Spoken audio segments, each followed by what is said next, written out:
about the long relationship between the United States and Saddam Hussein in Iraq, but he'll connect the dots even to U.S. policy toward the crisis in the Middle East today.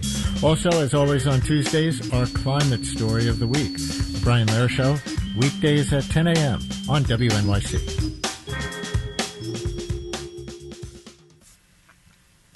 Marketplace Morning Report is next, and later on Morning Edition, people born on leap day say having a birthday on February 29th can sometimes make you feel a little left out. You see everyone being able to celebrate a birthday every single year. Ours just gets glossed over.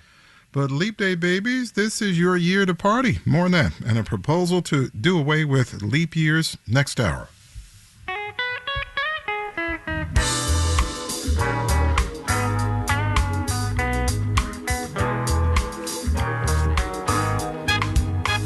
.43 with clouds out there now. 50-50 chance of showers this afternoon. Partly sunny and a high near 58. Then tomorrow showers, 61 gusty. Wednesday night rain, high winds dropping to freezing before we have temperatures start going back up to the mid-50s.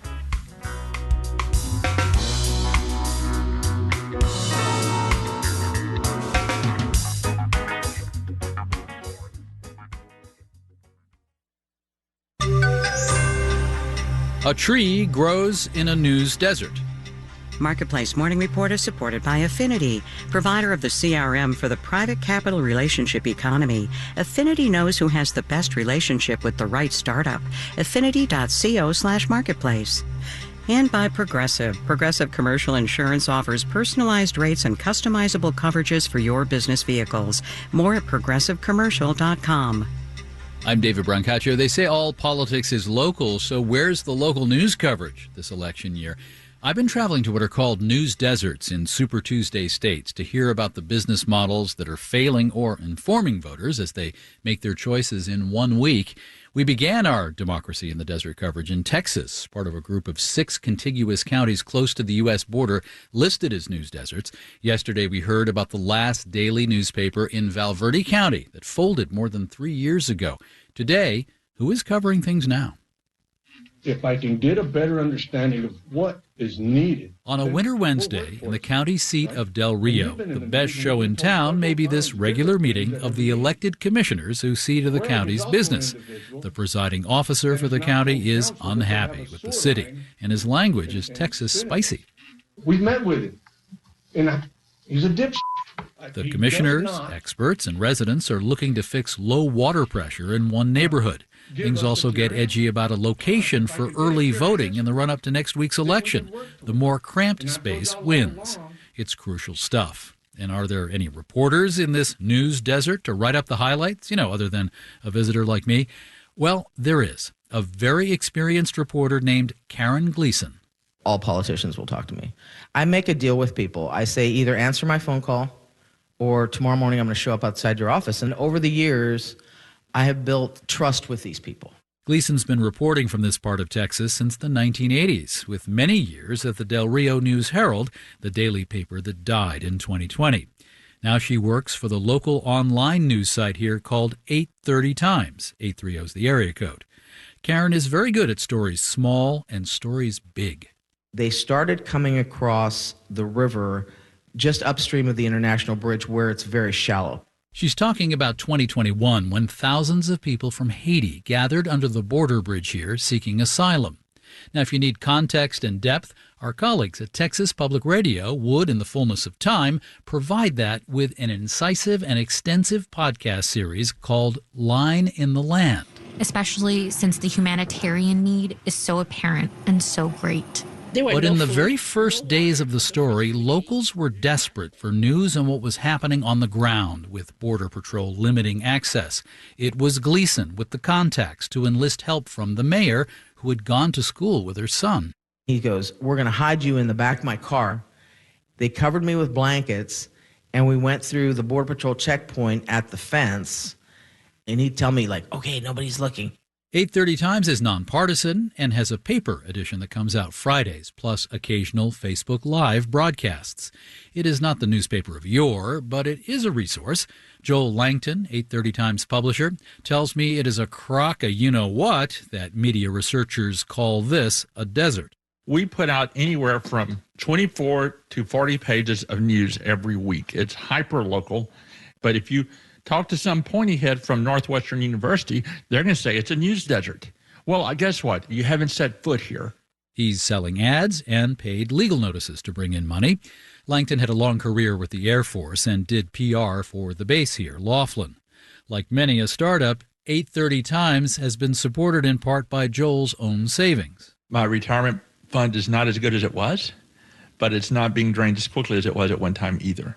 And for now, his business also depends on the family money of one of his reporters, who, let me emphasize, is not complaining. I am making probably about a third of what I was making at the News Herald. I am married to a very, very wonderful man who has agreed to basically pay all my bills. Val Verde is one of 6 contiguous counties here classified as news deserts. Langton says he can count at least 6 other info sources in the region. Info, but is it news? A former border agent named Frank Lopez Jr. has a Facebook site with the handle U.S. Border Patriot, where he does stand-ups to camera TV correspondent style, often from the border fence. People coming across he calls invaders. Is the Biden administration and Alejandro Mayorkas, the globalist. Lopez wears many hats: border patriot, former chair of the county Republican Party, and candidate for U.S. Congress next week. But as I look across the scrubland here in South Texas, it's worth noting what a desert is. You still have shrubs, you have various plants, you just don't have as lush a landscape as you did in the past. That is Penny Muse Abernathy, a professor at Northwestern University's Local News Initiative, which studies the decline of local news in America. Her group lists 204 news deserts across the U.S. and 228 counties on a watch list at high risk of losing their last news outlet. Tomorrow we'll turn to another Super Tuesday state, North Carolina, to hear what happened when one of the biggest election scandals of the modern era played out in a county without many reporters. All of our democracy in the desert coverage is accumulating at marketplace.org. Markets, S&P futures are up 0.1%. NASDAQ futures I see are up 0.2%, but Dow futures are flat. Marketplace Morning Report is supported by Schwab. Schwab knows that investors want control of their financial future. That's why when it comes to wealth management, Schwab is dedicated to giving investors more choices. More at schwab.com. And by Odoo, focused on providing all-in-one open-source business management software with fully integrated applications for every business need. More at odoo.com. Tracking this story in progress, trouble at pharmacies processing prescriptions because of a cyber attack that began last week. The alleged perps, a known criminal ransomware outfit. Here's Marketplace's Nova Safo. The ransomware attack prompted United Healthcare to take offline an IT system which helps pharmacies process claims. The company could not estimate how long the disruption would last. Reuters says the group behind the attack is the ransomware gang known as Black Cat. In December, law enforcement took several of its websites down. The group at the time promised retaliation. It's unclear what the extent of the current disruption is, but pharmacies say it's causing a significant backlog. They're urging patients who are running out of prescriptions to contact providers for a few days' supply to hold them over. I'm Nova Safo for Marketplace. And I'm David Brancaccio. You're listening to the Marketplace Morning Report. From APM, American Public Media.